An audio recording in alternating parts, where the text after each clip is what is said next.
I'm going to share with you the top 4 things you must know before you can successfully transition your dental practice. The first thing is you must have a proven system, a step-by-step process that will tell you exactly what you need to do during each aspect of the transition. This way nothing is left to chance, and it will give you a clear path and will help you ask the right questions about the transition before it starts, so that way there are no surprises later. Before the protocol, as we call it, is written, there are specific questions you need to ask yourself. There are 3 aspects of creating a protocol. Number 1, when you meet a new patient, what is the first question you ask them?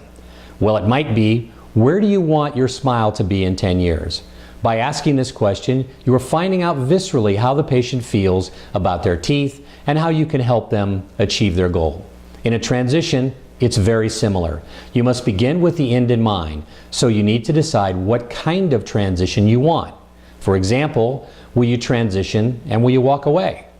Will you transition and work back for a few more years? Would you prefer to hire associates and manage the practice and then work a few days a week? Do you want to transition using fractional interest and complete it over, say, a 5, 10, or maybe even a 15-year period of time? Second is, once you have chosen the transition you want, are you ready for the type of transition that you've chosen? If you walk away, what are the tax implications of the sale? Have you completed the proper financial plan that will tell you exactly how much income you will need and from what sources the income will be coming from? If you work back in the practice, are you prepared to be the associate in the practice once again? Although making money from 1 or more associate dentists may be great, do you have the management skills to mentor and direct them? And do you have the business and marketing skills to keep your associates busy and profitable? If you transition a fractional interest, do you have the process to bring in the right trial partner and separate the one from the others that will make the transition be successful?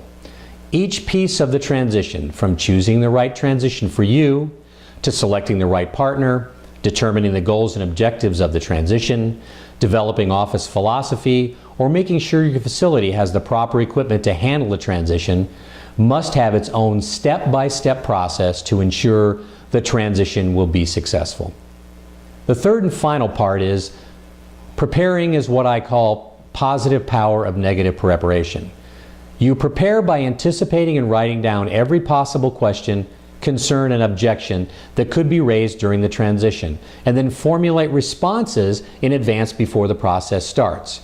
You carefully analyze every weakness and how you would respond effectively. You want to think of every possible thing that could cause the transition to fail and then identify some key preventive measure to solve it just in case.